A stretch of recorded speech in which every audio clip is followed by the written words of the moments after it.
Right, call to order for the Fayette County Board of Education Work Session on November 4th at 7 p.m. Are there any changes to the agenda? No, sir. The agenda has been shared with the board. I would recommend you approve as submitted. Need a motion and a second. So moved. Second. All in favor? 5-0. All right, we'll start off with our presentations. We are proud to have Mr. Brian Butera and Ms. Amy Henley today. They're going to share with you what I think is some really good news as far as the district's performance with our college and career performance index. That information was released last week and made public. So, Mr. Butera, we'll let you take off with that. All right. Good evening.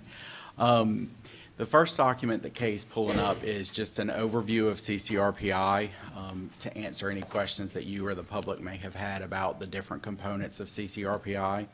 You'll remember that CCRPI was redesigned last year, so this is our second year of this new CCRPI score. And contrary to what you may have heard or read, these scores are comparable to last year. The metric hasn't changed from last year to this year, so these scores are comparable. And we'll talk about each of those components as we go through the presentations. Okay, do you want to pull up the elementary school?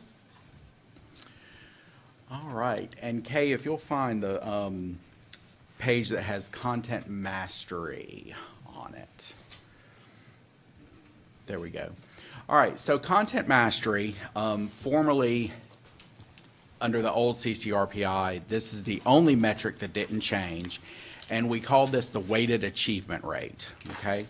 And so while we changed names from weighted achievement rate to content mastery, the way it's calculated remained the same, all right?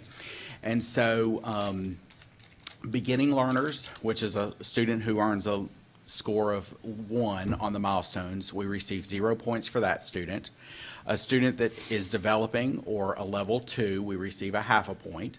A student that's proficient or a level 3, we receive 1 point. And a student that is distinguished, we receive 1.5 points, and those students are level 4 students, okay? So we add up all of those points and we divide by the number of students in each subject area, and that's how we get our weighted achievement or the content mastery score, okay? Now those are capped at 100. ESSA said we have to cap their scores at 100. So those schools that you see that received 100 points, if you look at the CCRPI report online, you'll see 100 plus, and that means their score was higher than 100 in those areas, okay? We weight each area based on the number of tests that the students take, and so at the elementary and middle school, English language arts and math comprise 6 of the 8 tests, and so those are 3/8 apiece. Science and social studies are each 1/8 apiece, because those are at the, we just test in 5th and 8th grade, okay? Kay, do you want to go to the page that shows the progress? All right, so progress is where we look at students and compare those students to their academically similar peers. And by academically similar, we mean a student that scored the exact same on the milestones as the year before, okay?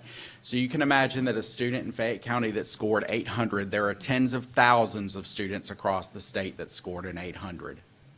We look at what those students do the next year, and we rank those from highest to lowest, and we put them in order.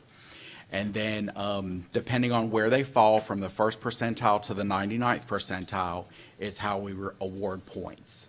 And again, students that are in those lowest percentiles, it's the 1st through the 29th percentile, earn 0 points. And then as we go up, we earn a half a point, 1 point, and 1.5. We divide by our number of students, and that's where those come from. Again, this is capped at 100%, and if a student doesn't have English language learners enough to create a subgroup, then we count the ELA and the math at 50% apiece. If there is enough, if we have 15 students to create the subgroup, then the English language learner percent is 10%, and then we get 45 for the other two, 45% for the other two categories. Okay. The progress for the English language learners is based on the access assessment, so not directly related to milestones, but growth on the access test, which is our test that EL students take. All right. Okay, will you pull up the Closing the Gaps? All right. Closing the Gaps looks at how students perform in each subgroup area. Okay, and the baseline year for these was the 2016 test, and the state asked that schools increase 3% a year, and so the flags are determined based on if schools march towards that target or not. Schools that meet the target get a green flag. Stars that make progress but do not quite meet the target get a yellow flag. Schools that stay the same or go backwards get a red flag. And then in the subgroups of English learners, economically disadvantaged, and students with disabilities, if a school receives 6% growth in that area, then the school gets 1.5 points. Okay. Okay, the next one would be the readiness. Yep. All right. So readiness is different at the elementary and middle school level from the high school level. In elementary and middle school, we look at literacy. And the way that number is derived is we look at the students who are at the midpoint or higher on the milestones for their Lexile score. And so if a student is at the midpoint or higher, we receive credit for that student. If not, then we do not. We add up the students that we receive credit for and divide it by the total number of students, and that percentage is our readiness score. All right. Attendance is receive credit for a student if the student is absent less than 10% of the enrolled days. And beyond the core is students who are participating in a fine arts or a world language at the elementary level. And all three of those are weighted equally towards the readiness score. All right, okay, the summary page. So for elementary and middle school, content mastery is 30%, progress is 35%, closing the gaps is 15%, and readiness is 20%. And that's how we receive the final cumulative CCRPI score. Okay, you can see there that our elementary average was an 87.9 for all of our elementary schools. Okay, will you go to the first page in that presentation? I think it's the first page that has the star. Yes. So we're going to touch more on this towards the end of the presentation, and Amy will come up here, but included with each level is also the score on the STAR climate rating. Remember that the STAR climate rating doesn't help or hurt a CCRPI score. It's just an additional piece of information. And you'll see there the different categories that help to lost my words, that help to calculate that average score. It comes from survey data that students, parents, and teachers take, discipline data that comes from Infinite Campus, the safe and substance-free learning environment. At the elementary school, that information is based on what's in Infinite Campus. At the middle and high school level, it's based on what's in Infinite Campus reported as discipline, as well as additional information from the student survey, the attendance, and then schools earn 5 bonus points for being a CCRPI school. And then we have our score there and the STAR climate rating. All right. It's okay if you'll pull up middle school and then go to just the summary page.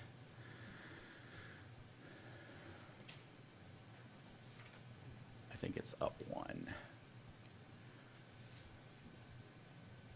There we go. Yep. All right, so there are our middle school CCRPI scores. You'll see the middle school average was a 94.8, and each of our 5 middle schools are represented there. And then K, the high school.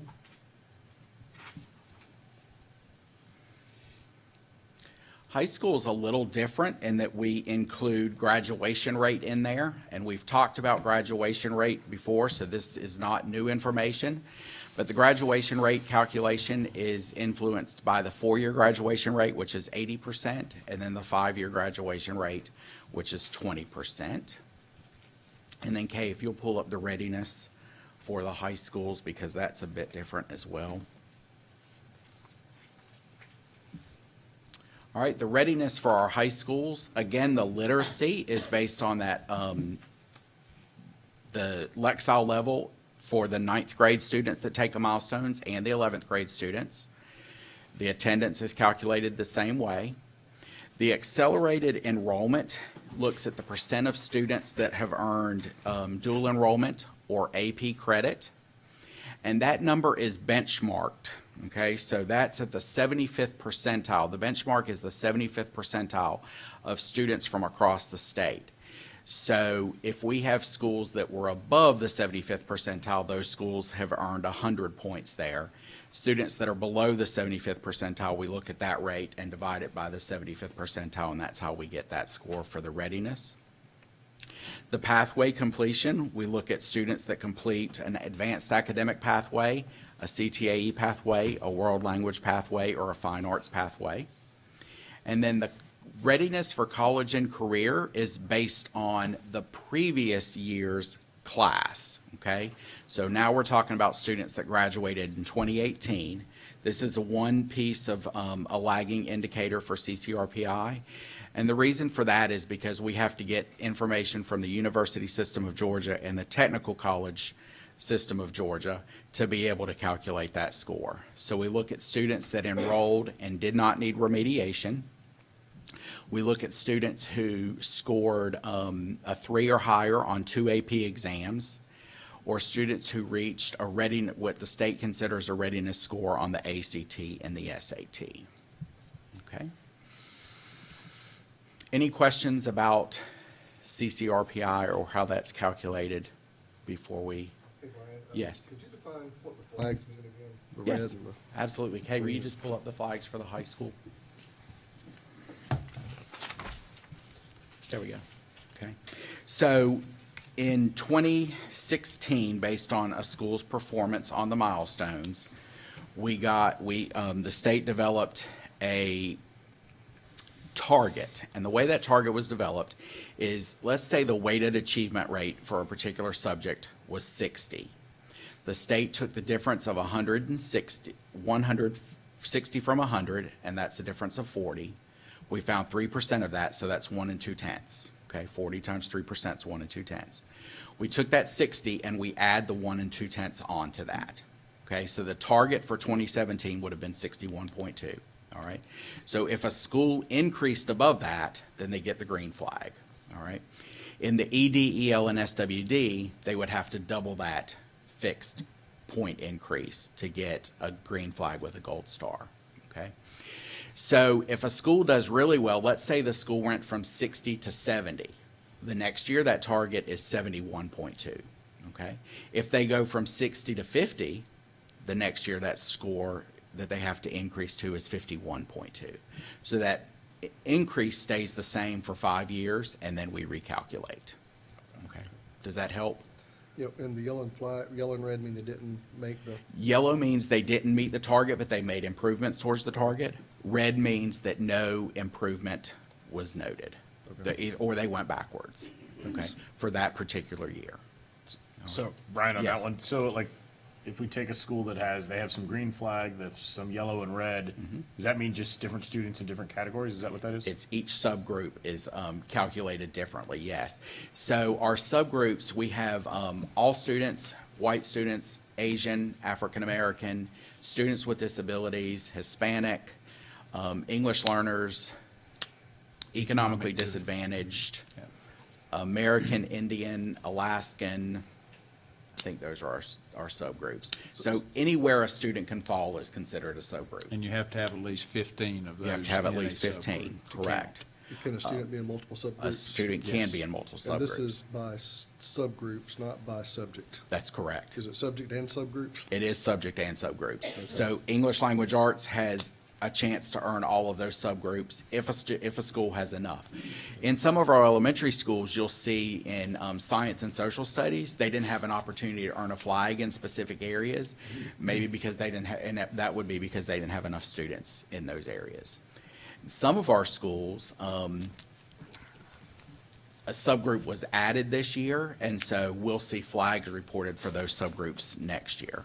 For example, I don't want to take anything out of Ms. Baldwin's presentation, but they added the English language learner subgroup this year. So we'll see flags for those students next year. So they've not had enough 15 students to make that subgroup. They met that threshold this year, and so they'll have targets for next year. One of the things too, Dr. Marchman, and this is not an excuse, I think this is an issue with the metric itself. But one student may ding a category 3, 4, 5 times. Especially when you're talking about 15 being a minimum number. Yes, sir. So, I mean, that's part of what we have to take into consideration. And I would encourage you to go to the Godot website and look up the CCRPI reports. You'll see those same flags for graduation rate at our high school levels, though they're not reported for CCRPI purposes, or though they don't count towards CCRPI, we still report those subgroups for graduation at the high school level. Okay. Any other questions about that before we pull up the next one? All right, K, number 4. All right, so this is a comparison of our 2018 and 2019 scores. And the change that the schools increased or decreased from 2018 to 2019. You can see that there. You see that we had several schools that had significant jumps, a couple of schools that had a little bit of a drop. And then K, if you'll scroll to the bottom, you'll see the average of all of our schools, or our system score in 2018 was an 87 3/10, and in 2019 it was an 89 1/2, and so that was an increase of 2 2/10. And the state And actually the state declined. decreased, right, 7/10. Okay, number 6. All right, so at the beginning of the presentation, I talked about the weighted achievement rate, or the content mastery, and how that has stayed the same since CCRPI started being reported. And so what this document would be a look at each of those weighted achievement rates for our elementary grades, our middle grades, and our high school grades. And you can see significant improvements from 2015 to 2019 in all of our subject areas and all of our averages at each of those levels. Yes, Brian, sir. I got to ask you about physical science. I saw it pop up. Am I right to assume that we've turned the corner on that, or? Well, yes, it's gone up significantly. You can see we had a slight drop from 2018 in the Sure. weighted achievement rate. And so, but yes, we've made tremendous strides since that first year in physical science, absolutely.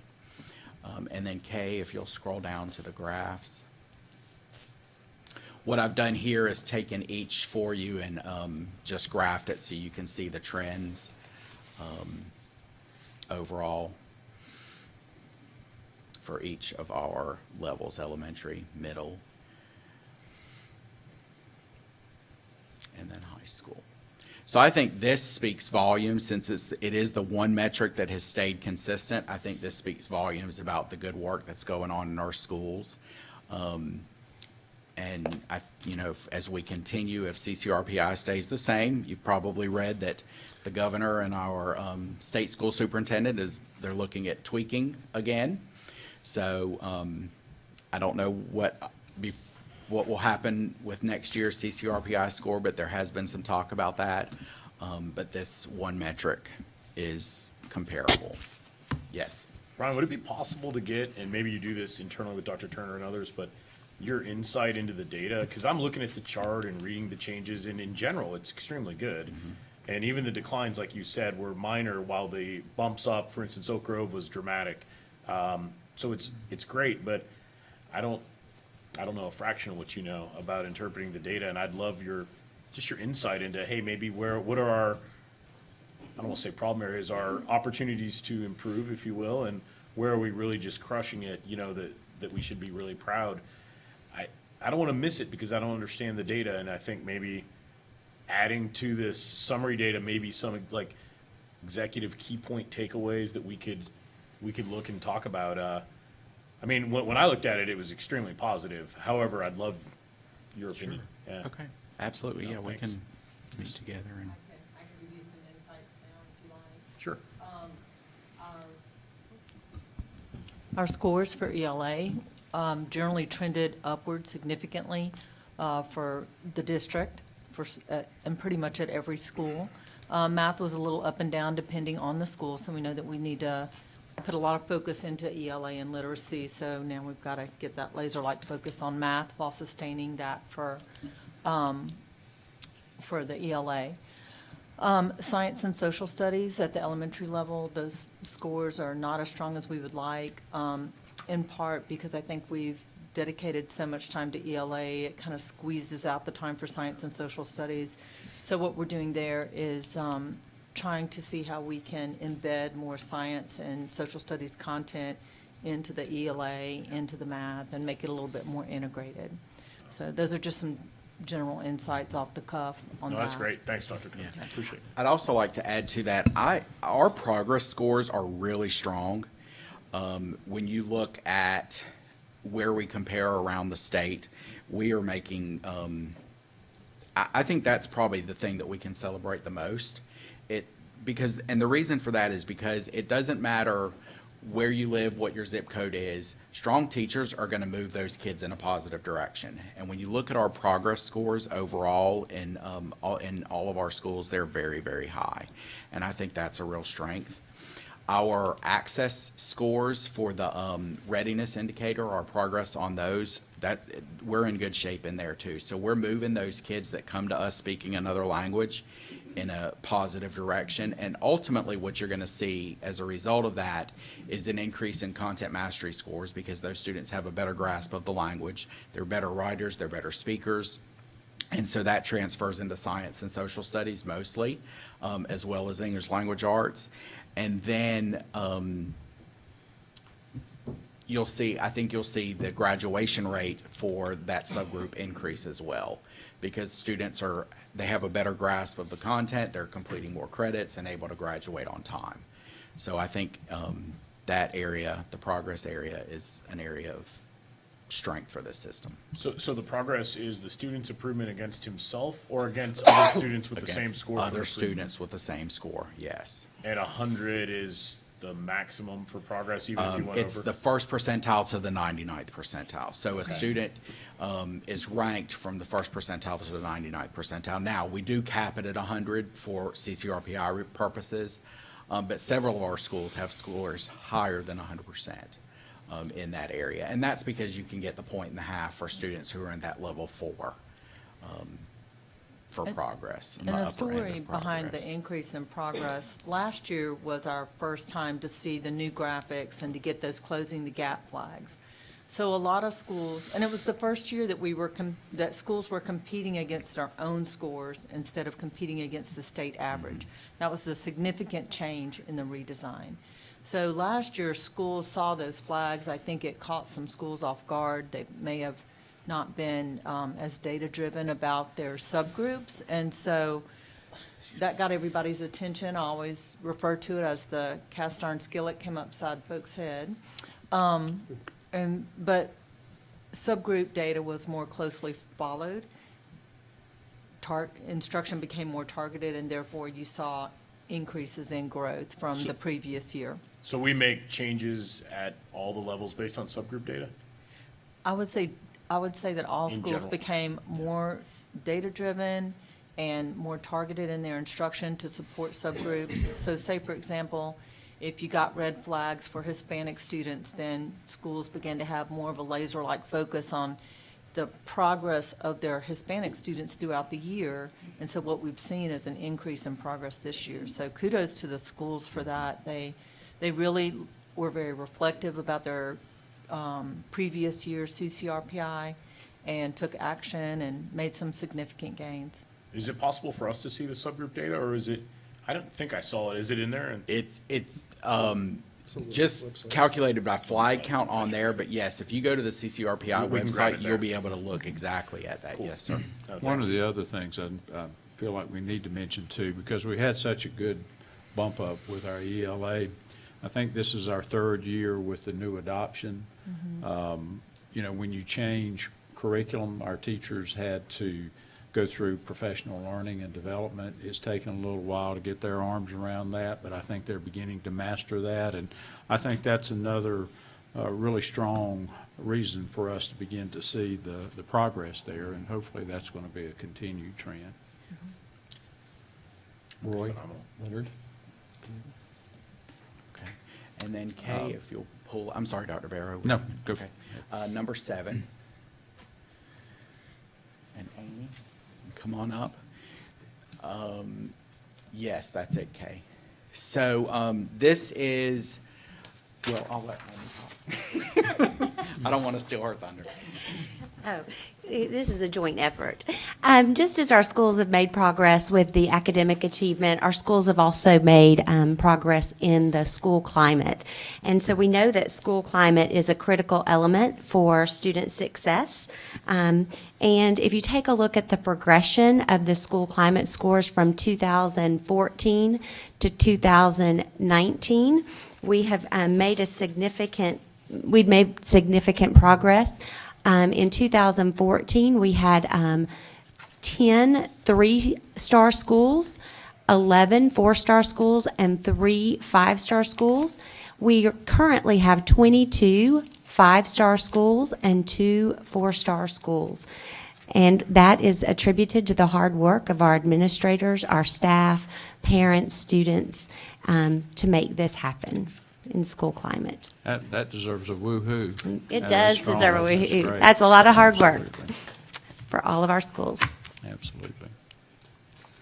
I got a question about that. Okay. I'm looking at a slide from, I don't know, a few slides ago, and it says that just having PBIS at a school, just saying we have that program at a school adds 5% to the score? 5 points, yes, Is that sir. 5 It does add 5 points for schools that are implementing with fidelity. So Right. with those implementing the 10 critical elements of And PBIS. so I was just wondering if our score from 2018 to 2019 is mostly attributable to us starting those programs at the schools? You'll see a progression over time. If you look at, as the schools implemented, you will see that many of them went from a lower score to a higher score, and those 5 points could be a part of that, but it's also the practices that are implemented as well, and attention to especially the surveys, because our PBIS coaches and our administrators and staff look at those surveys and then implement change within their building based on those student and teacher and parent surveys. And we receive a data file that has each question that students are asked and parents are asked and the staff is asked, and how those students, parents, and staff responded. Not an individual child or an individual parent or a teacher, but just in general. And so we're able to provide that data to our schools, and they're able to look at that and make changes in their climate and culture based on the feedback that they receive. And so a really high number of our schools get that data every year and are able to dig into that. So while the 5 bonus points does certainly help, you're not going to just see the increases that we've had based on those 5 points. Right. If you can help me understand a couple more things, just because I want to understand what the great job you're doing there. I understand the surveys and how you capture that, and understand that you get the 5 bonus points, understand attendance. But how do you measure discipline and the safe and substance-free learning environment? Where's that number come from? Okay. All right, so the discipline is based on the information that's in Infinite Campus that principals and assistant principals record as a part of a student's discipline record. So every time there's an incident, that information is put into Infinite Campus, and then the state pulls that data. And so at the elementary school, it's simply based on The categories are bullying, drugs and alcohol, and threats, okay? At the middle and high school, it's based on those three categories, plus how students responded to questions like that on the survey. So we're looking at a combination of those types of behavior incidents plus the students' response on the surveys to get those numbers. When you say the state pulls the data, or is that data redacted, or do they know which students are? No, they don't know which students. That's, that's simply reported at the aggregate level for each school. Thanks. And then I'm sorry, I did address both of those. The discipline is what's in Infinite Campus. The safe and substance-free learning environment is partly what's in Infinite Campus, and then what's reported through the surveys. Have you guys noticed that with PBIS, perhaps things that used to get reported aren't reported anymore? You know what I mean? Like with the change in the way maybe an administrator might govern something that Johnny's on his cell phone, last year it's a write-up, this year it's, hey, put your phone away. Come on, let's focus. You know what I mean? Is it possible that some of that is just managerial style changes? As a part of PBIS, there is what we call teacher managed and office managed. So there is a more defined process when a student has an offense that would be teacher managed or office managed. But and then they would, for of course offenses that warrant, they would definitely be an office referral. But those minor offenses are not reported as part of the STAR climate rating. Got it. So students with cell phones or tardies or those types of things, we're talking about major incidents. State reportable Yeah, offenses. state reportable incidents are reported in those discipline numbers and the safe and substance-free learning environment That numbers. makes a lot more sense. Thanks. I would also say that there are a lot of schools and/or districts that have fully implemented PBIS, but they're not getting 5 rankings. It really is the fidelity piece that makes a difference. And again, kudos to our administrators, our coaches, our teams at each school level. I see the work that they're doing, and obviously we're getting strong results because of that. Absolutely. And I also want to just give a shout out or highlight the not only the teachers and counselors and others who are responsible for this wonderful news on the climate rating, but the custodians, the nurses, the cafeteria workers, the bus drivers, Absolutely. the maintenance crews who all have a big hand in helping the culture of a school. And So I some want of to the make sure they questions- get I'm thanked. sorry. Some of the questions on the survey are questions such as, my school is clean, those types of things. So all of that reflects in this survey. That's good. Any other questions, board members? Thanks, Brian. Thanks, Amy. Thank Appreciate the you. good report. Thank you. I'd like to move on to item 3B with safe learning environments. Ms. Roxanne Owens is going to come up and talk about Goal 5. This is as part of our model of achievement and accountability. And Roxanne, you have the floor. Thank you, Dr. Barrett. Good evening.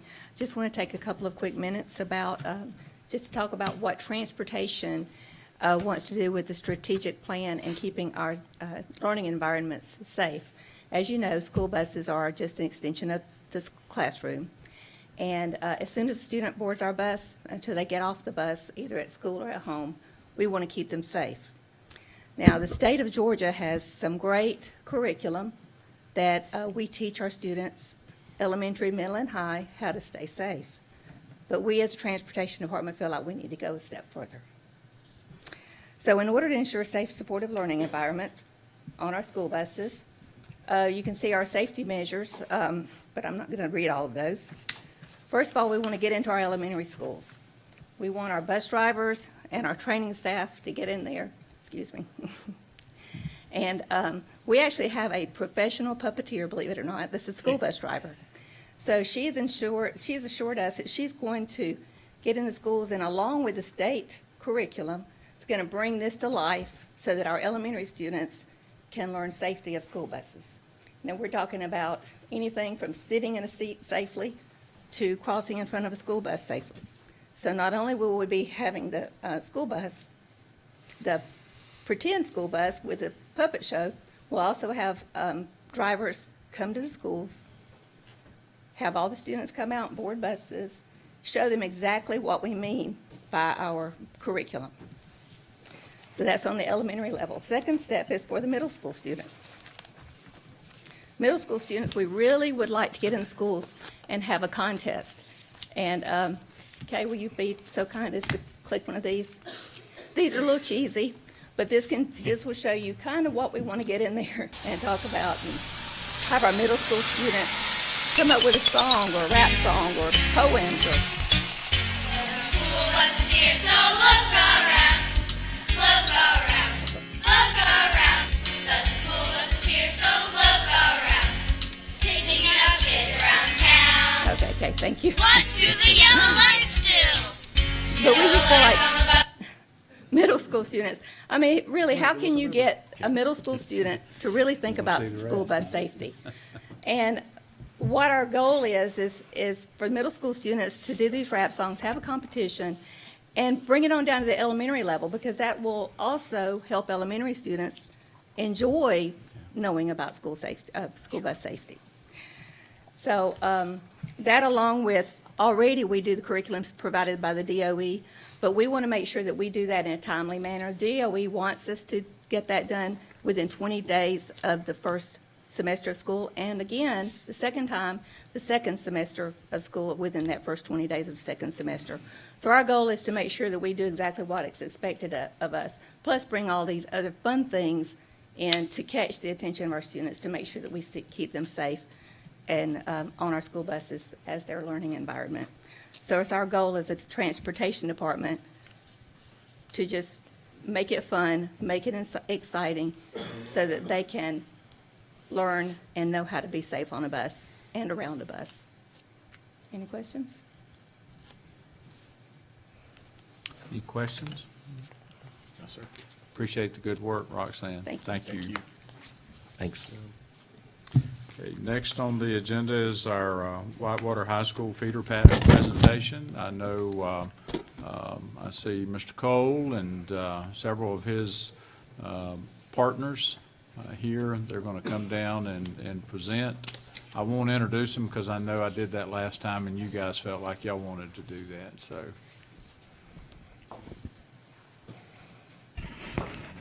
All right, Dr. Barrow, Cabinet, Board of Education, I want to thank you for listening tonight. I speak for our Whitewater feeder pattern in saying we appreciate the opportunity to share our celebrations and successes and our growth opportunities.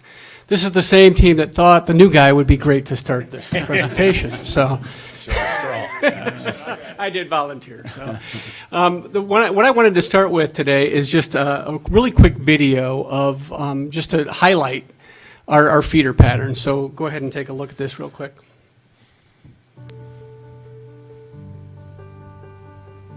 The Portrait of a Graduate is a collective mindset where we envision and implement the key aspects of what every student needs to build a successful future. In the Whitewater feeder pattern, we are committed to understanding and providing the characteristics in our classrooms to grow each student towards proficiency.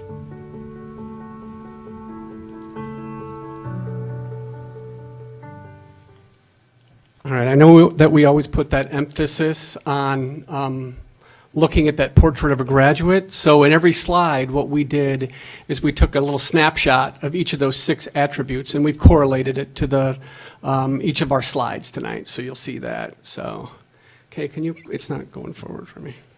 So there we go. All right, so I'm going to go ahead and start with Sarah Hart-Minter, and I wanted to point out to you.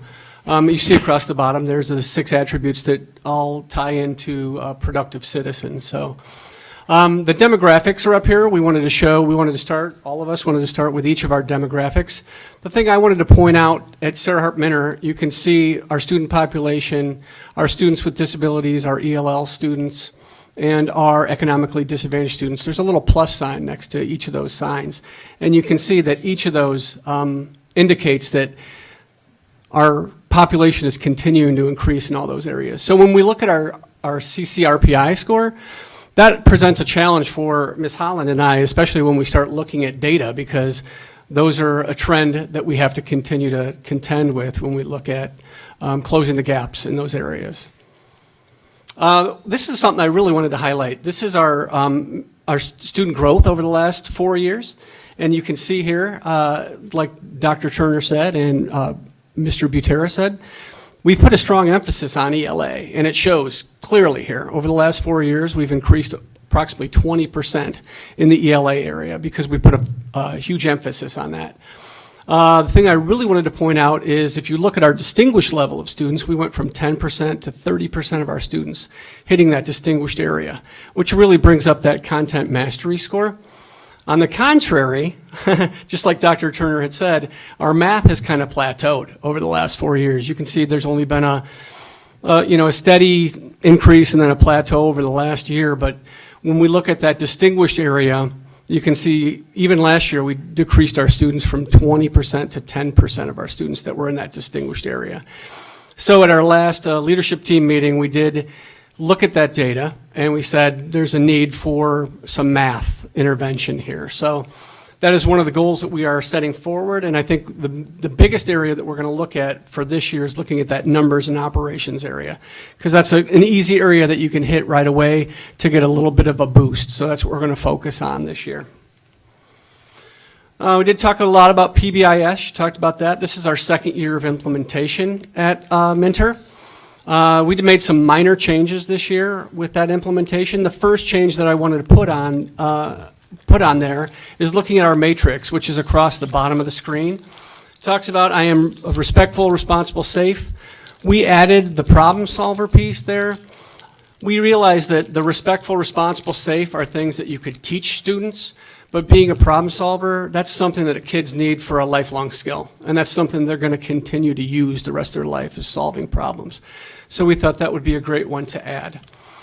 The other piece that we really wanted to focus on is because we've been a Leader in Me school and it's been established at Minter, we didn't want to take the integrity away from that. So Mr. Falkenhagen and I spent a good portion of the beginning of the school year integrating Pbis with the Leader in Me program, and we created the first 8 days of school Cool Tool lessons based on the integration of the Leader in Me and the Pbis program. And it went off really well without a hitch.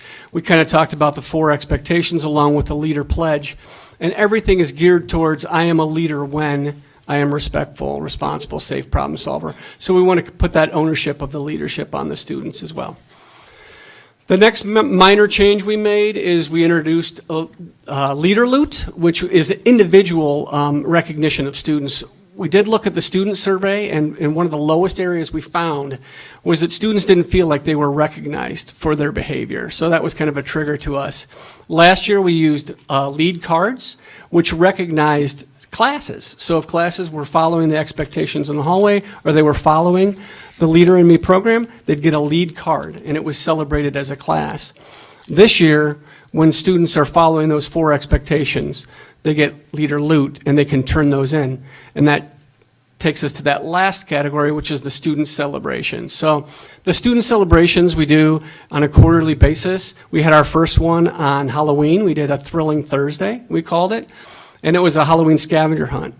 One thing I'm really proud about for this is we asked for parent volunteers, and we had 100 parent volunteers show up on Thursday. It was a little dicey there with the weather, but we did make it outside for a good portion of the day, and we did have a ton of parents come up that were very complimentary, and I even heard some kids in the hallway say, "No, this is the best Halloween ever." So those Pbis celebrations are something that I know the kids are going to look forward to. This here is a little snapshot of what our school is celebrating, and you can see how excited those kids are when they have that green cash in their hands. That's the Leader Loot that they have, and they can turn those in for rewards, not only just our Pbis celebrations. The teachers have created celebrations in their classroom that are really non-monetary things. They're not buying us from a school store, but they're turning it into have technology day or sit in the teacher's chair for the day. We even had some kids that they can do a class celebration, and we've had kids that have turned in their entire thing for the entire class. So instead of having each kid turn in 3, they're saying, I'm going to turn in 25 for the whole class to have an extra recess. So we're seeing some great success with that. If you look at the third picture from the right on the top, that is our Thrilling Thursday. That was from our Pbis celebration. We also wanted to talk a little bit about that Leader in Me. We continue to focus on that. So once a month, we look at having a habit showcase to look at those winners and provide some celebration for those kids that are following those 7 habits of highly effective students. A couple things that we talk about for literacy is 5th grade came up with a program called Starbooks, based on Starbucks. And every week they have a guest speaker come in dressed like the character from the book that they're starting. And they get dressed up in their Starbucks outfits and they serve coffee and not coffee. They serve it's just special treats for the kids. And it's really fun for the kids. They get into it. Last week I was Al Capone, so I got to come in and read as Al Capone.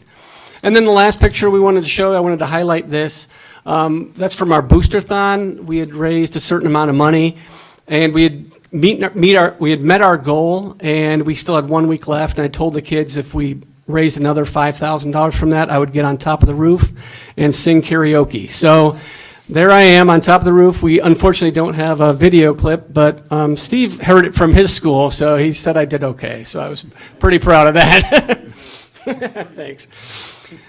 This is our 4th year of doing the SEEKS program, and SEEKS ties right in along with our social emotional learning. It ties in with Pbis and ties in with Leader in Me.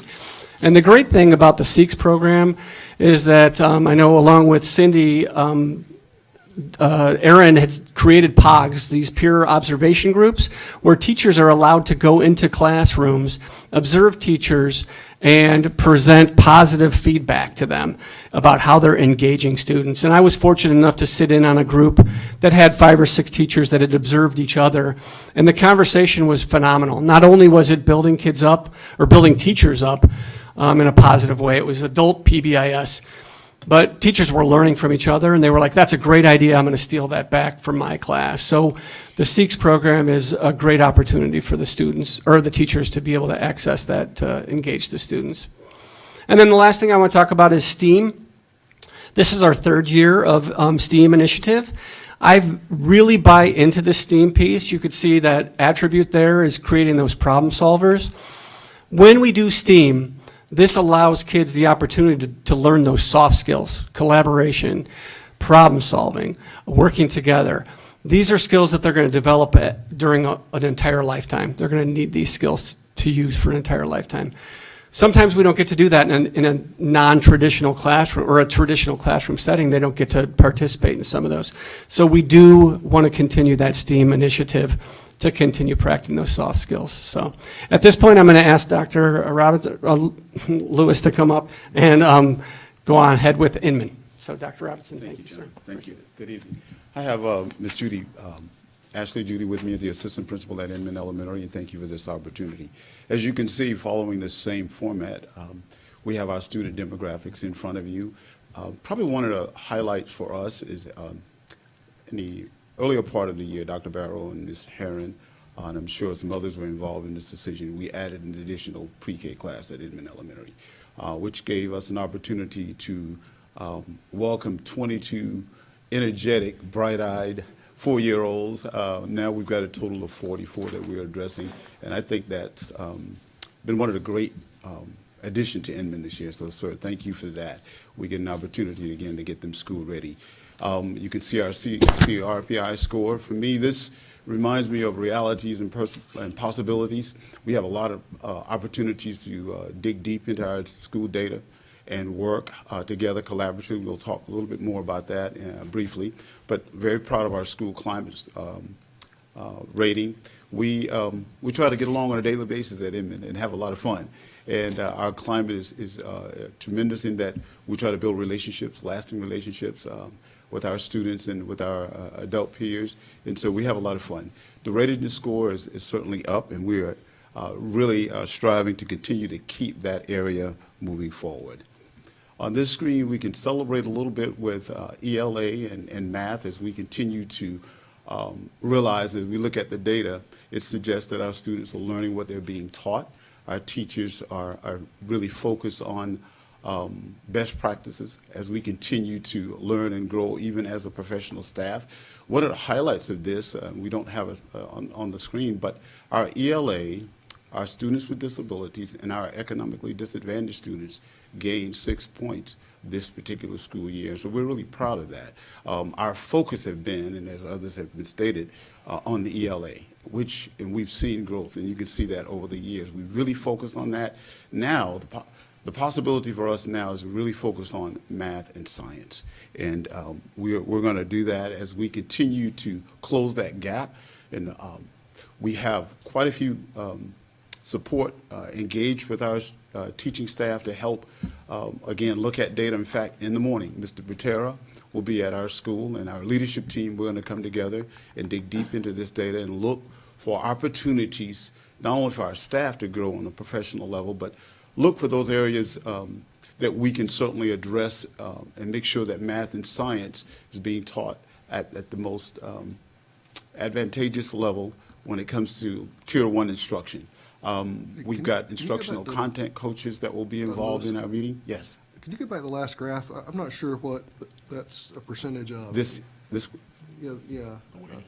I thought, at first I thought it was the same data that, from Mentor, but I think it's, what is that? This is our ELA and math performance. Let me see if I can get my notes up. But this is for ELA in math and content mastery. Our students have demonstrated some growth in this area. Especially proficient and distinguished learners? Yes. Yes.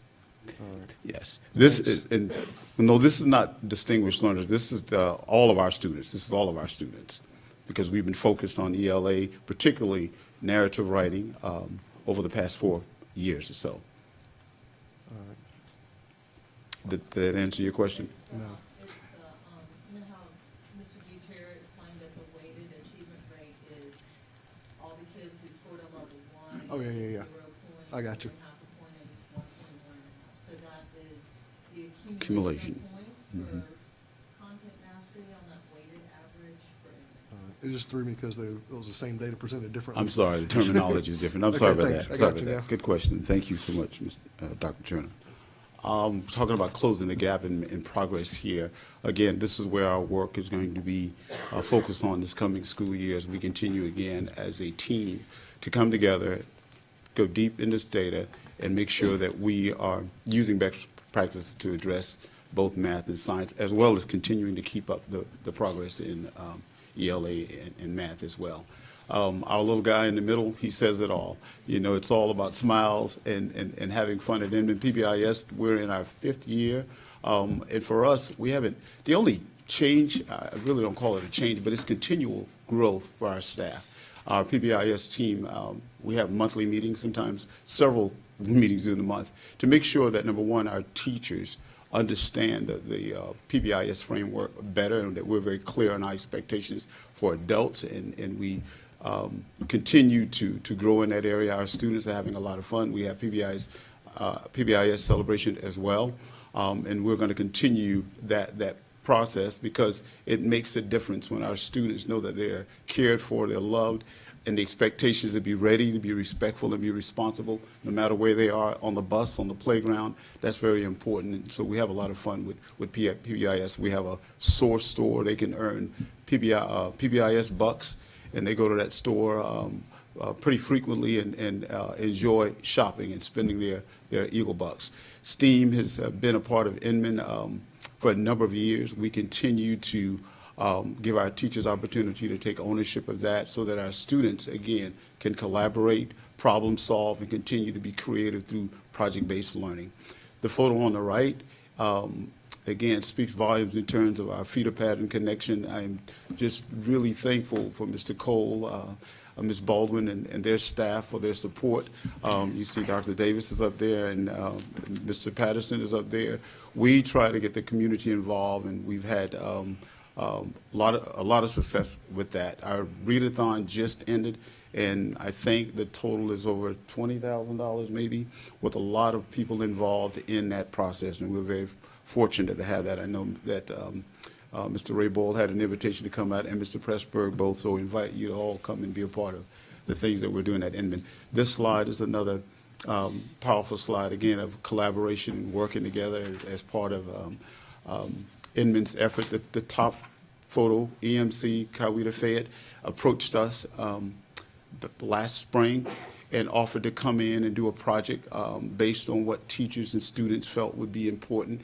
And we got together several committees with teachers, and the unanimous vote was a maker station. And so that shelf in front of them on that picture was what they built and brought to the school and set up, and it was a great team effort.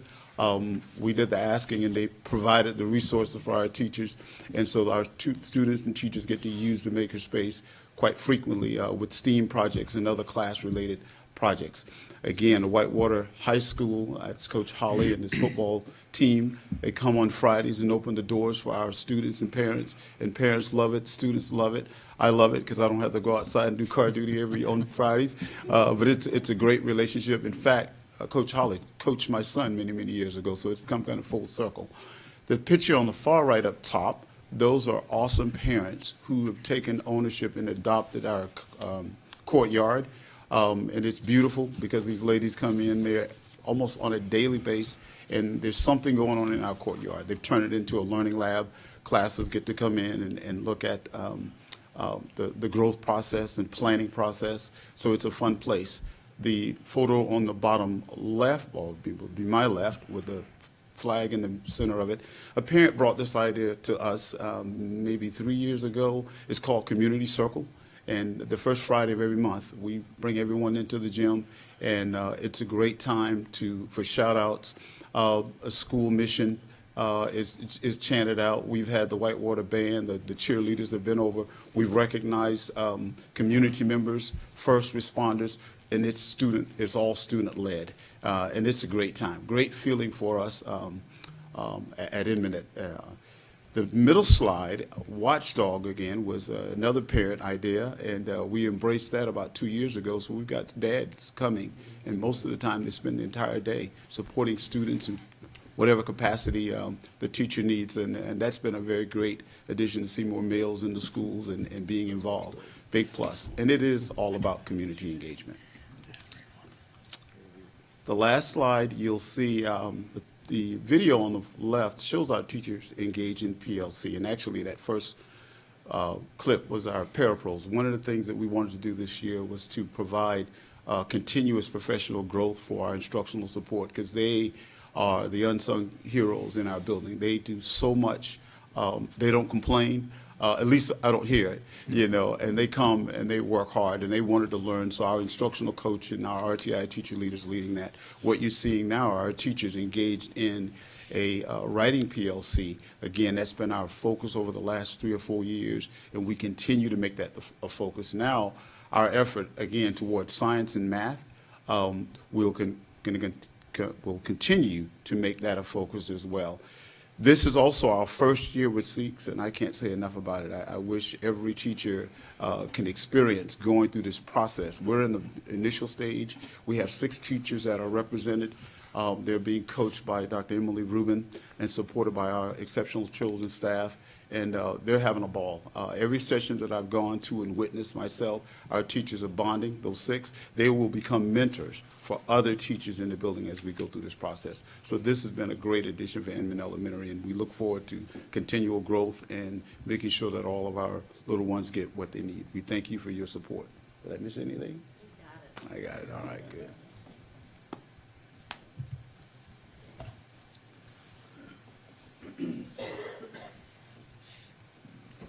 Good evening, everyone.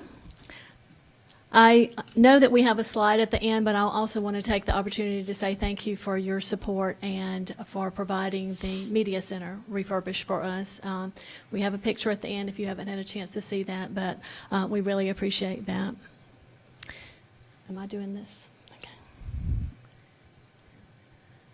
Okay, our first slide shows the demographics at Whitewater Middle School. So our student population currently is 918. Our sixth grade is our largest group of students. We feel like that group gets larger every day, closer to any holiday breaks coming up. We currently have 144 students in our special education program and 60 students who have a 504. And our economically disadvantaged population has risen just a little bit to a little over 25%. Our school climate is something that I felt strongly about going to Whitewater some time back, and I am very proud to say that I feel like we are in a great position. That is a priority of mine. And when I arrived at Whitewater, I had a handful of parents that were concerned about that. So I may have mentioned this last time, but I still think that this is the crowning glory to that. A student had transferred in and before lunch came back to the counselor and said, you know, I just love this school because a kid can just be a kid, and I already see that. And that's really the way I want everybody to feel about Whitewater Middle School. So we're proud of our climate rating. Our progress score has gone up to 97.4, so that was significant for us, and we were very proud to see that rise. Once again, I'm looking at the data just a little bit differently. When we first were scheduled to present earlier, our data had not all been released, and so I had spoken with Mr. Butera about this particular slide that comes from the SLDS, the statewide longitudinal data system. This is the Georgia Student Growth Model, and growth is really my focus. I think it's important to see where a student is and where that student goes.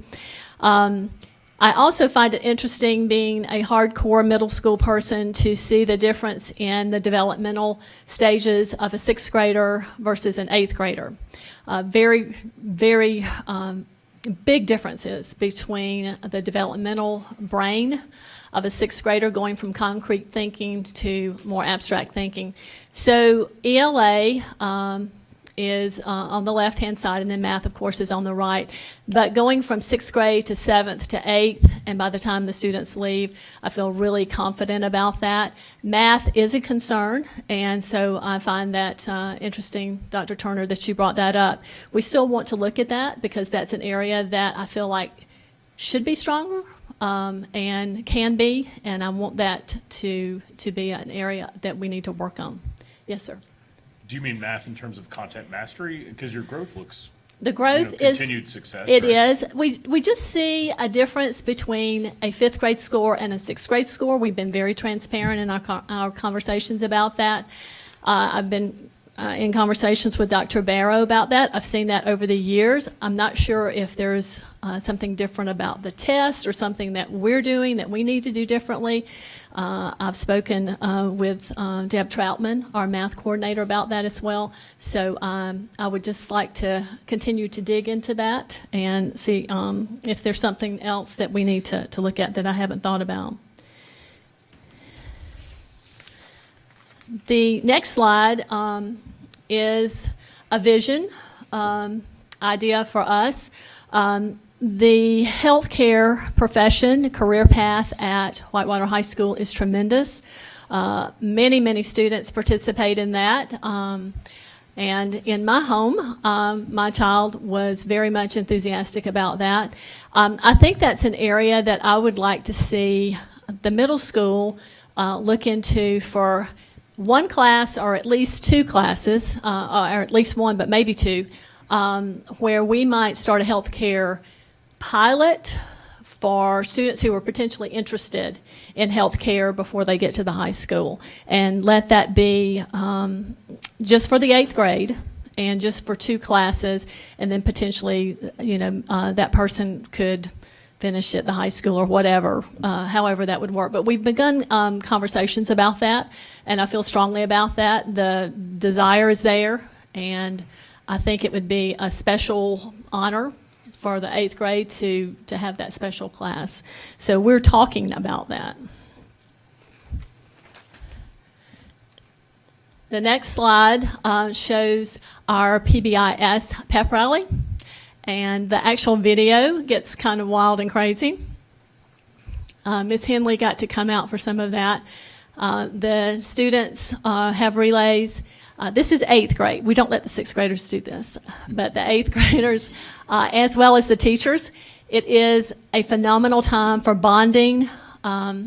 We see students get together with students that they may not have had any kind of relationship with, and we always have this early in the school year so that they can start those relationships and those friendships early, and really just make that team have ownership to the students.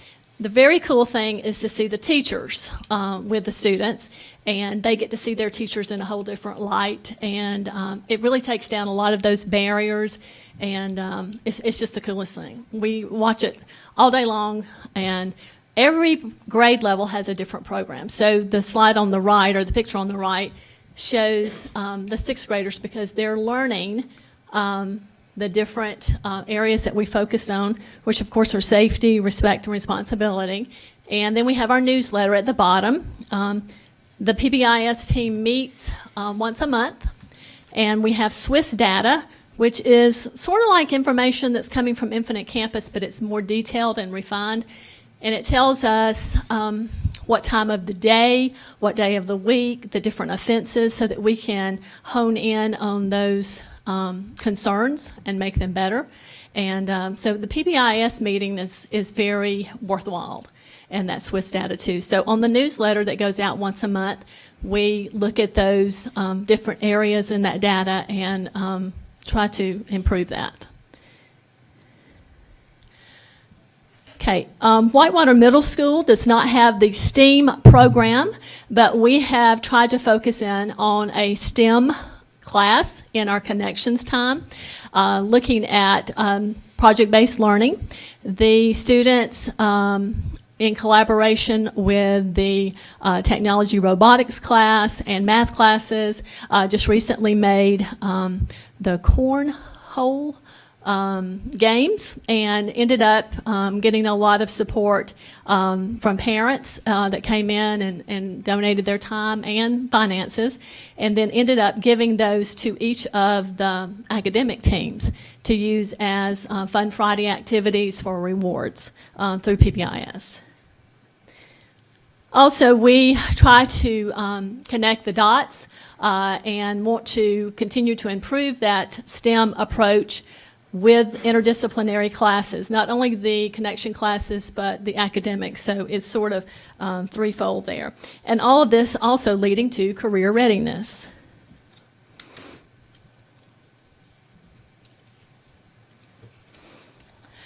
This is our 4th year of SEEKS, and to my knowledge, unless I have missed something, we're the only middle school that is involved in SEEKS. When we first heard Emily Rubin, I followed her out and stalked her as she was waiting to get ready to get on a plane.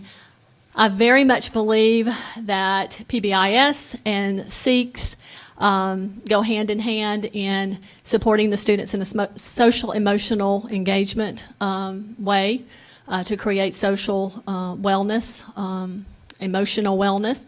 It incorporates knowledge and skills, and it looks at what we're doing in the classroom, teaching our standards, but the way that we're teaching them, how we're going about it to pull the students in.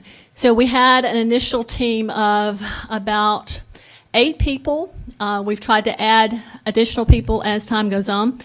It doesn't fit exactly the same way it does as the elementary school does. So our challenge has been to sustain and to spread out our teacher mentors and to make observations of what's going on in those classrooms, to have those as examples to demonstrate, to spread the SEEKS process. Excuse me. The last thing that feeds into the social emotional wellness, and we started this back in the summer, we received a $5,000 grant from the Department of Ed to begin Sources of Strength, which is a program that we're looking at beginning in January. So it looks at, I believe there are 8 sources of strength, and it teaches the children which source of strength they go to under whatever circumstances. If it's, bless you. If it happens to be grief or depression or whatever that area is, the premise of it is to look for those sources. So in closing, for Whitewater Middle, we want to increase our STEM class to include more interdisciplinary involvement, to strengthen the social emotional wellness through SEEKS, Pbis, and Sources of Strength. And the biggest part for the academic area is closing the gap. So we have spoken with a handful of people that we want to really sit down and look at that area to discern specifically. We can see who we're talking about, but how we can best meet their needs, because our subgroups are changing. We are noticing more families that are in transition, and we need to look at what we can do for them coming in our door to increase that academic success.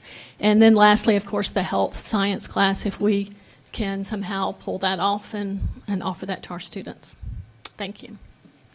Thank you.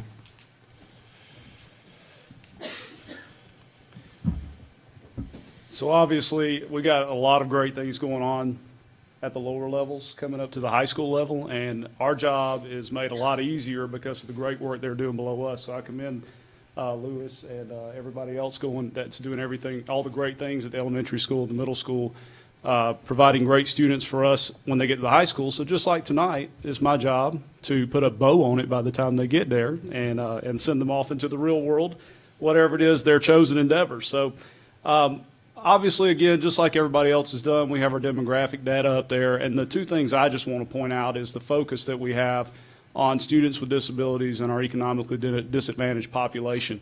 And the reason I like to focus on those 2 areas because those 2 parts of the demographics know no racial bounds, they know no gender discrimination.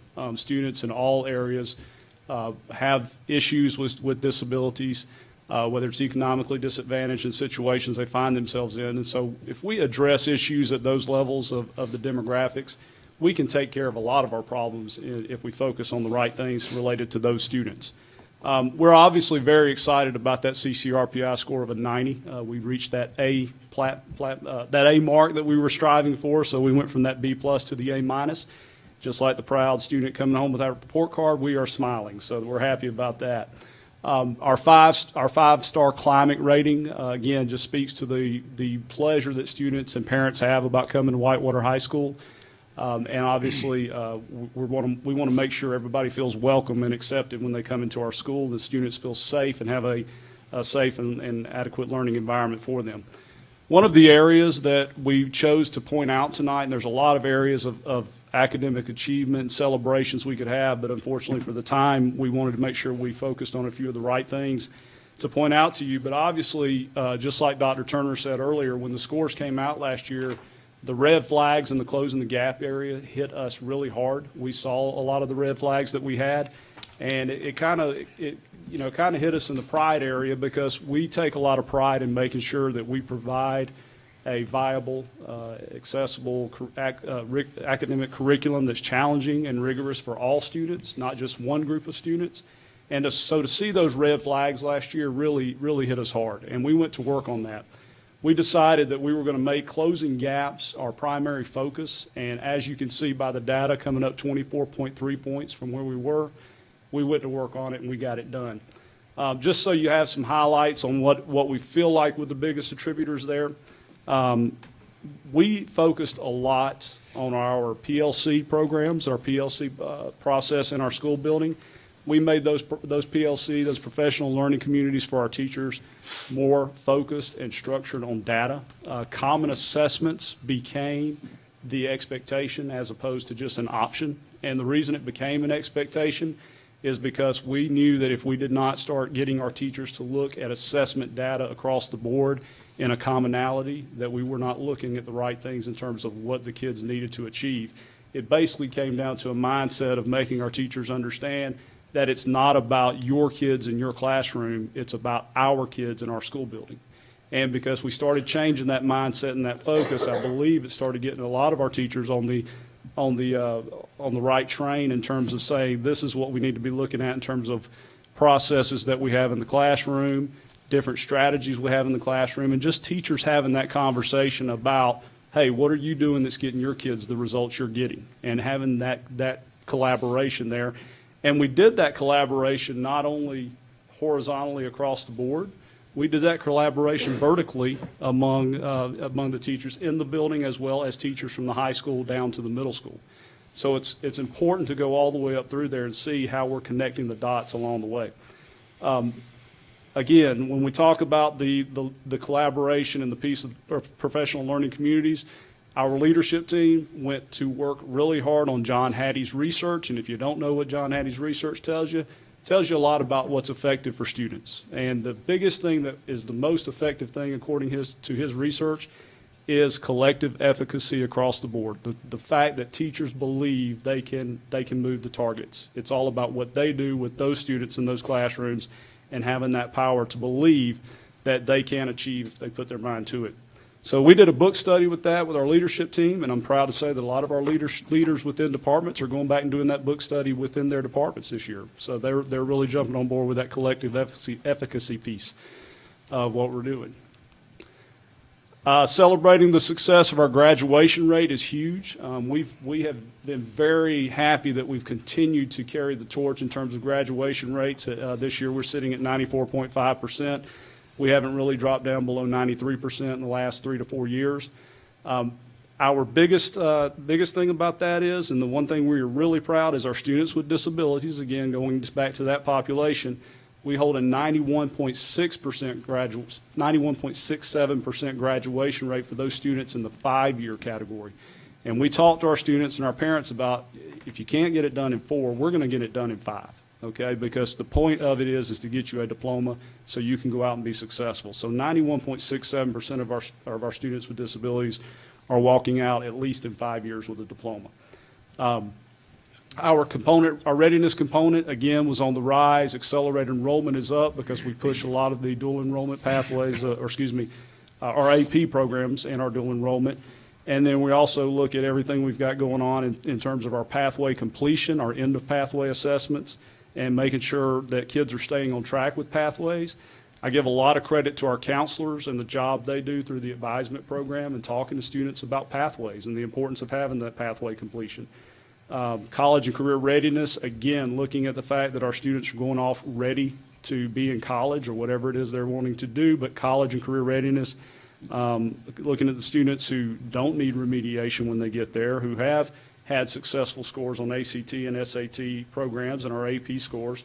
So those are some great things we're celebrating, and we're going to continue to push those numbers up as we really focus on what we got going on in the readiness component. Wanted to point out, just like the other schools, we are in our 3rd year of Pbis, and this is our slogan up there. As you can see, it's our hashtag of WHS Rare Breed, rare being responsible, accountable, respectful, and engaged. Part of the 3rd year program is pushing this out to the students and getting them on board with the vernacular of what's going on and what it means to be rare at Whitewater High School. So we are actually sitting down as a team, and we're looking at our data as well, where behaviors are occurring, and we're looking at how we can celebrate the great things the students are doing. We're trying to get some of these ideas from the elementary schools. Believe it or not, the students at the high school are still little kids on the inside, and they love some celebration too. So we're trying to figure out how we can make it more exciting for them as well as we look for those opportunities. Couldn't let it go without making sure I give my shout out to my STEM kids. You all have heard from them, and you've all seen the great work they're doing with the STEM bus, and they actually had the bus down at the technology competition this past weekend. So this was last year's group, a photo of last year's. We have this year's cohort that's actually finishing up their science fair project. So as soon as they're done with those science fair projects, they're ready to get full loaded work on that STEM bus. So But they're doing great work, and again, that program has really taken off and been a success and something we could brag about, not only at Whitewater High School, but in the Fayette County school system itself. Looking at our areas of growth, just a few things we want to work on. Our literacy component was not quite where I wanted it to be. We're still showing some progress there, but in terms of looking at literacy in the element of content vocabulary and discipline vocabulary, we've still got to make sure our students are proficient in both of those areas. I think a lot of times we feel like high school students don't need the content vocabulary anymore as much as they do disciplinary vocabulary, and that's not necessarily true. We've got to continue to work on that and make sure our students understand content vocabulary, the process of reading, as well as start integrating the disciplinary vocabulary there. So we're going to continue to work on that. And our progress component, we put a lot of emphasis on our closing gaps this year. Our progress component, which is the student growth element, which is only judged in math and English, it took a little bit of a hit, not terrible, but it did take a little bit of a hit. But that's just going to come through our conversations of helping teachers understand that you can't focus on closing the gaps without keeping the focus also on rigorous instruction in the classroom and making sure you're still pushing students to achieve at higher levels. Social emotional support is always going to be there in terms of our students and the things they're going through. We've seen a rapid increase of student anxiety. That is becoming a reality in terms of students just suffering from anxiety issues. I think a lot of that, again, just philosophically has to do with society and the way things work today and social media. But we can't make changes there. We can try to provide all the support we can for those students. And even with Ms. Baldwin talking about the Sources of Strength program, and her students are going to be coming in with that in January, that may be something we start rolling up into the high school to help our students in those areas as well. And I couldn't let it go without talking about our formative instructional practices that we're doing. That's a model through the Georgia Department of Education. We have those monthly, bi-monthly actually, our teachers go in and they actually do modules on formative instructional practices. They go in and they look at learning targets and what it means for students to meet learning targets. How do they know when students meet learning targets? How do the students know when they meet them? Because that's the biggest thing, is getting students to take the ownership of their learning.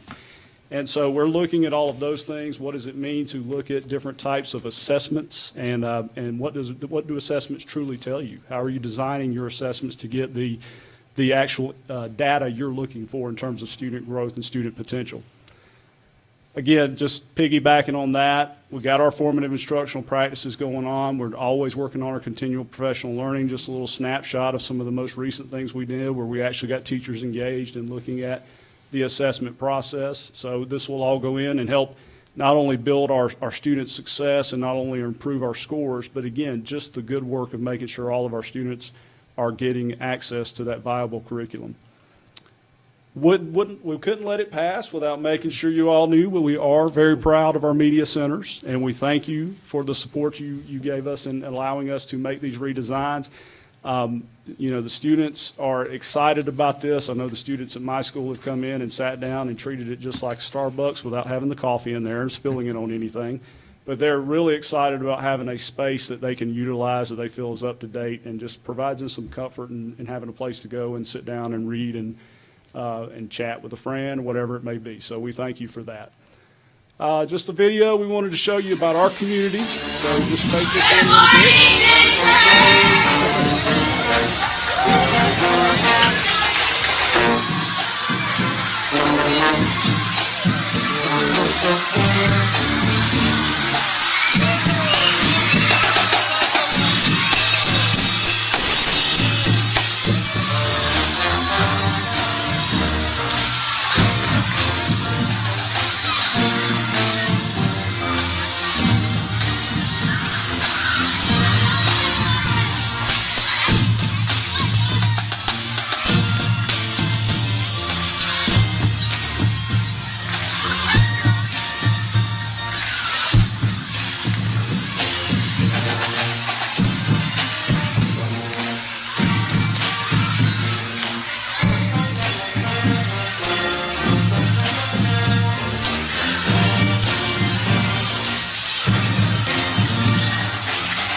we just wanted to take a minute, wrap that up just by showing you the intentionality Mr. Pbis, Dr. Robinson, Ms. Baldwin, we've all had in making the whitewater feeder pattern a true community, a community about student success, not only academically, but the whole student in the process of growing up from a K through 12 student. And so with that, any questions, we are here to answer. Yeah, I got a little distracted during your presentation because I was on Twitter looking at the rare breed hashtag. And I'm looking forward to digging into that a little deeper. It looks like there's a lot of exciting and interesting things going on at your school. And we do, we're trying to take advantage of those social media things, even though some of us are still learning more than others in terms of how all that works. But that is one of the things we all, and I know we all want to emphasize the good things that are going on at school, and that gives us an opportunity to do that and put that out on display. Good promo. Well, I just love that you're, on your professional learning, you're letting the teachers get together and work with other teachers. I think that's very effective, and I know they probably find that the most productive of a lot of the professional learning that they do. Thank you. Great job. Yeah, anyone else? Yeah, and congratulations on all your progress and your climate scores and everything else. It's very exciting to hear about all the great things that are going on in the whitewater feeder pattern. Well, again, thank you for your support, and we really appreciate it. Absolutely. I know we have all our principals here, but all of our assistant principals, I see you guys out there too. So thank you all very much for coming out tonight. Mr. Hollowell, if you have no objection, I'll move on to the superintendent's report. First item there deals with school nutrition, adult meals. I know there's a memorandum there that Mr. Gray and Ms. Wilder provided for you, but long story short, we have a federal audit that's coming up later this year, and we've been reviewing our per plate cost. We're fine as far as the children lunch costs are concerned, but our adults that eat in the cafeteria, we see we're coming up a little bit short. On breakfast, that's 25% per meal, 25 cents per meal, and lunch is 50 cents per meal. So in order to not get a siding on the audit that's coming up, we need to move the breakfast cost per plate to $2.50 and lunch to $4.25. I think, Mr. Gray, I've covered all that, but we'll ask you to officially vote on that at our next board meeting, but I did want to give you the data behind that. We sort of introduced that to you a little bit earlier, but I think we've got all of our information together now, and with your blessings, we'll have that on the next agenda. Any questions there? If not, we want our facility updates. Mr. Satterfield's here. He's going to quickly go through that with you and bring you up to speed with where we are with our current projects.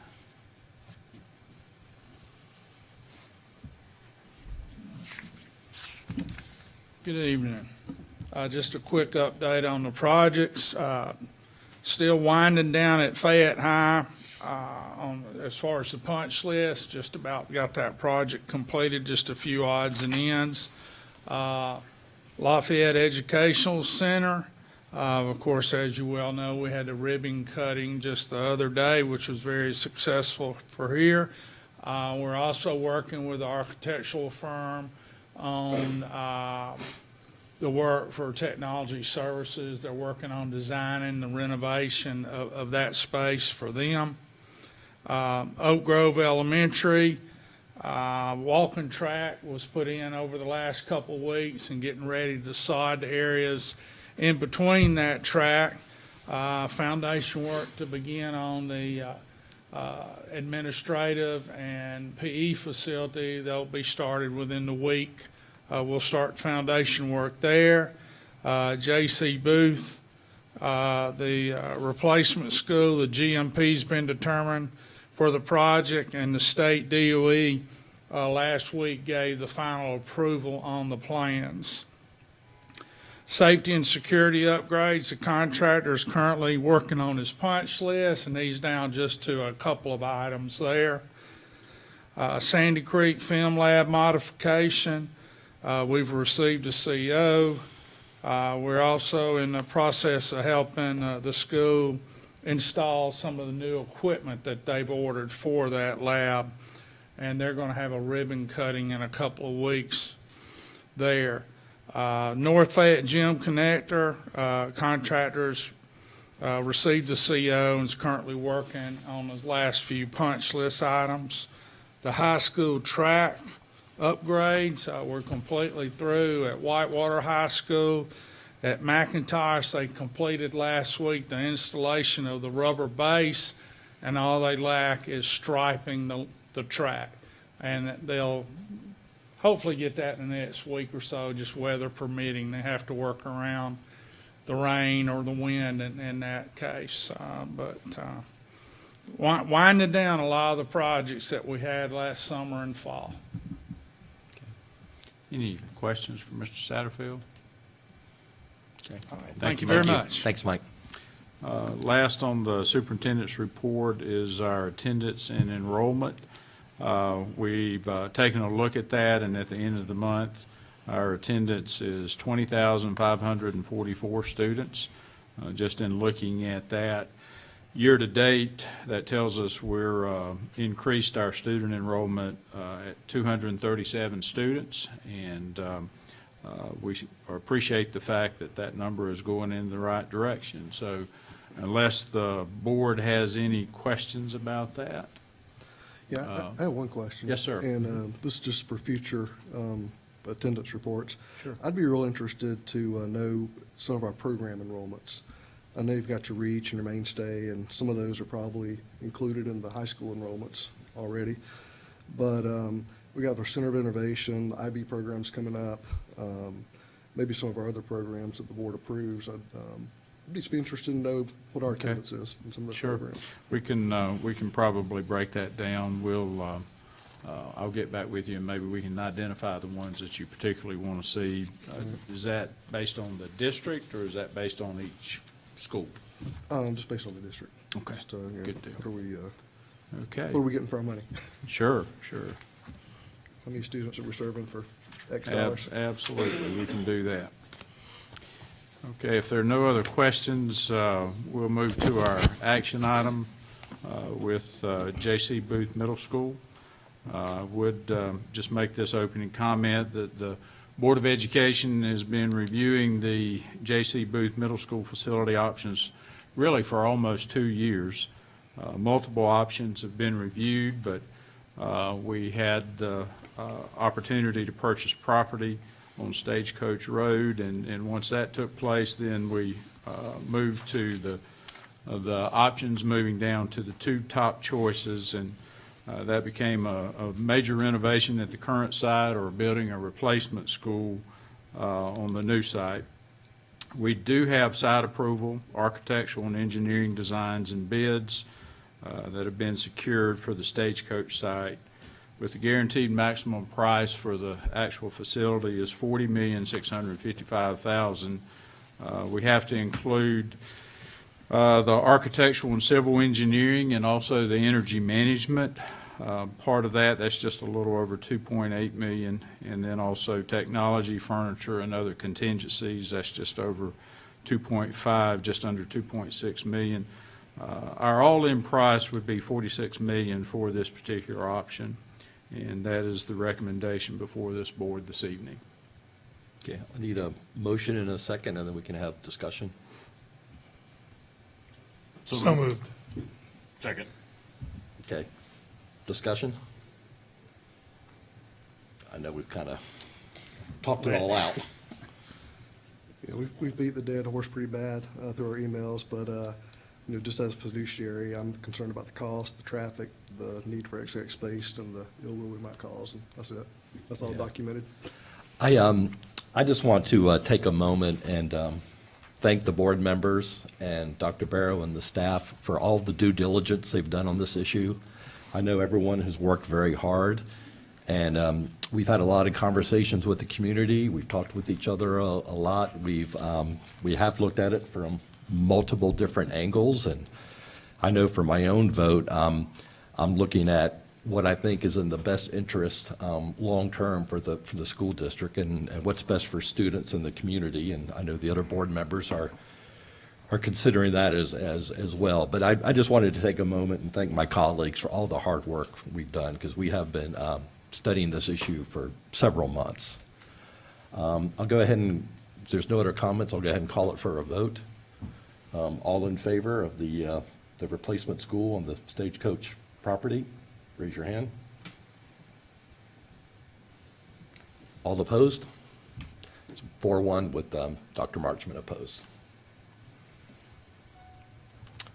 Dr. Barrow, I'll turn it back to you. Just last item on the agenda is we do have some information on our career and technical education career planner. I thought you might be interested in taking a peek at that.